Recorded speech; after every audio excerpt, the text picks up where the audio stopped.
bad. This is really, really bad. Shut up! Shut up! What are we going to do with them? I don't know! Dad, we can't just dump them in the middle of nowhere. I know! And what about the body? I told you, shut up!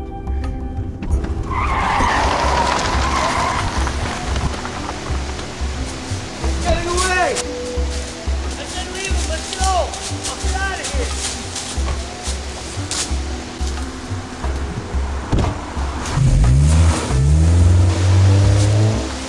Alright, now I have no clue what's going on. I guess they really didn't want me after all. I mean, they really could have caught me. I can barely run. I guess I don't know what the hell really is going on. Now that you're caught up, you can see my predicament. All I can do now is wait for a vehicle to come by to either give me a lift or lend me a cell phone. I have absolutely no idea where I am, but I kind of know what I need to do. That car out back was Dan's. Enough evidence to get a cop up here to start searching that place for the owner of Dan's vehicle. Dan. Yeah. After I finally got to a phone, I knew exactly who to call. I wouldn't really say he's a friend. He's just kind of more of an acquaintance. He's a police detective, and he did me a favor one time, and I did him a favor one time, and now he kind of owes me a favor. So as soon as I called him and told him my story, he finally came over and picked me up. So what have we got so far? Nothing much more than an assault, kidnapping, and a missing man's car in their backyard. Well, that's not much, is it? No. But I contacted the sheriff of Bolton. He's gonna meet us back at the Sloan's. But in a small town like this, we might be on one. Yeah.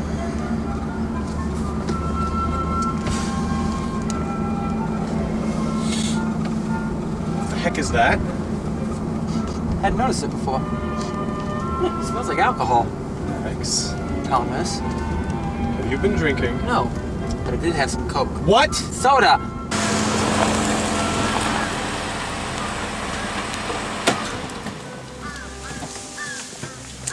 Detective Raymond. Sheriff, nice to meet you. Is this next? Yeah. What, police detective?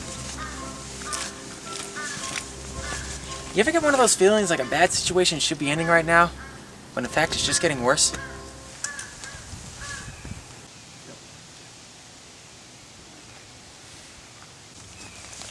Sloan said you were drunk. Trespassing. I was trespassing, but I wasn't drunk. Earl said he saw you in the bar earlier today. Kinda early for a drink, ain't it, mister? I don't know, ask Earl. He was the one drinking, I only had soda. Tender said you ordered scotch, but he only gave you one because you were already pretty pissed. Oh, bull. I hadn't had a drink all day. Why'd you smell like alcohol? Well, maybe that upstanding family over there doused me in some after they gave me my headache. Yeah, Earl said that you broke in and entering, and you tried to fight him? Whoa, let's get one thing straight. I didn't break anything. Yes, I did enter the house, but fight him. No, I don't fight. It's not like I'm a pacifist or anything. I just can't fight, and oh boy, this isn't going well, is it? Yeah, he said you passed out, and he tried to bring you to my house, but you escaped. Excuse me just 1 second. Thomas, go for a word. This is the biggest line of bull since our president's last speech. Yes, I did go to the bar, but I only had a soda. Then after I went to Teddy's house, Earl had been following me all morning. So then I followed Earl to his house. Him and his boys left, and I found Dan's car out back, and that's when they hit me over the head and gave me my headache. It's What do you have to say about all this? I have 3 witnesses saying that this man was drunk, and none of them have seen the man that this man is looking for. Well then, there shouldn't be a car out back then, should there? Let's go.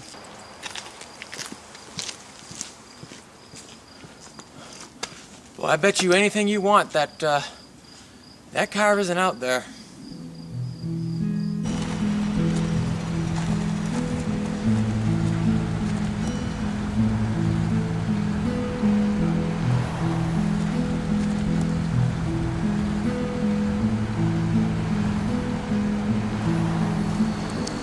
They set me up, Thomas. You haven't got an inch! You're lucky I was here to bail you out. And I expect to thank you. Thank you. We drove away, didn't we? Why should I thank you? Because they could have put you away. For any number of reasons. You're lucky you were drunk. I wasn't drunk, Thomas, and Dan was in this town. We've got no proof of that. What if we found the car? Would that be a start? Yeah, that'd be a start. Okay, where'd we go looking for a car? Small town like this, lots of open places. Yeah, but not every place you can put a car. Junkyard. Junkyard. Junkyard? I'd learned to trust Thomas when it came to things like this. He may sound a little odd, but, you know, he's been a cop longer than I've been a free man, so I just kind of went along with it and decided to let him take the reins in this section. Besides, he's driving the car. Is that it? Yeah, that's it. On this abandoned road. And you had me crawling through a junkyard. It was a legitimate hunch.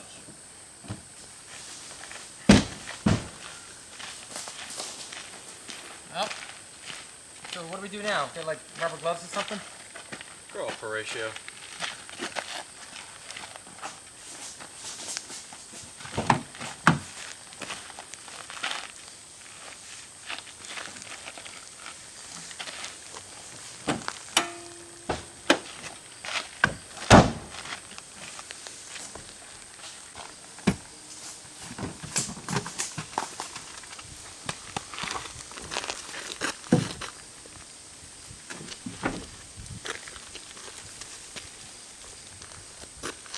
I think we gotta give our local law enforcement another call.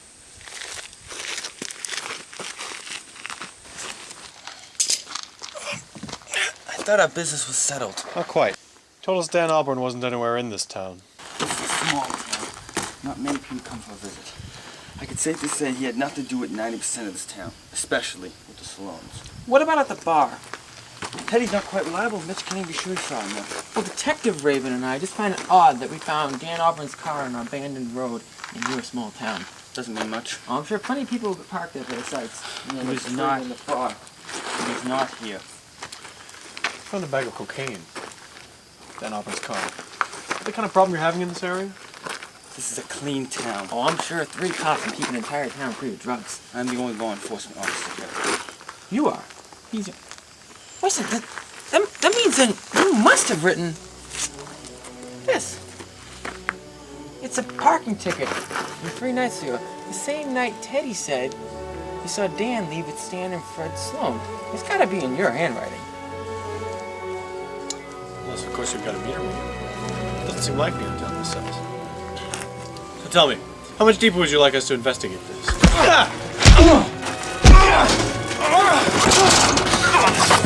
Not a smart thing to do, buddy.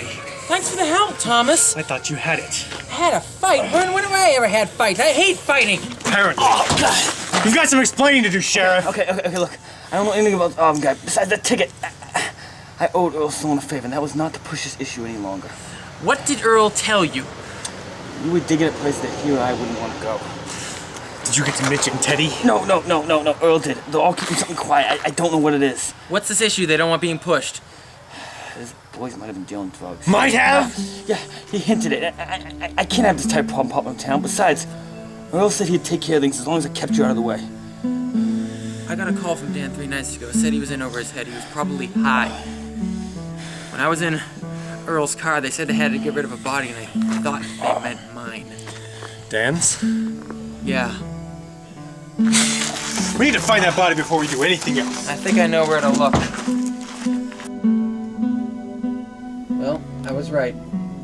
They cleaned up the body in their kitchen, placed him in garbage bags with a crap load of air fresheners, and then finally into the storage unit. Stan and Fred had talked him into buying the drugs, and he was getting a little too into it. He knew he was going over the edge this time. That's when he called me to bid farewell. I never really thought we were that close. Made some phone calls. Forensics is on the way down here. We'll lock the scene up tight. Pick up as much evidence as they can. You okay? No. I didn't prep for the most obvious.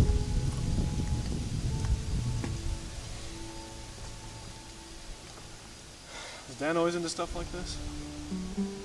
Yep. Dan walked the edge in life. Probably the way he did it is kept kicking dirt down for fun. A thrill seeker. Just stupidity. He lived for the moment, but never learned from it.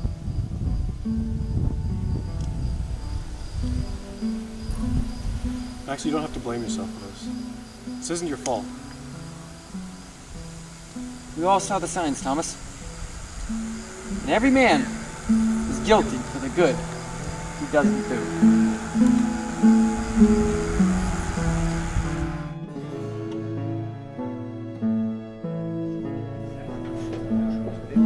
Telling Dan's parents was hard. Real hard. It seemed like nobody benefited from this whole thing. The Sloans are all up on charges, and so is the sheriff. I suppose I benefit. I learned, got my story printed. The story's my narcotic. It's strange. I don't feel high right now.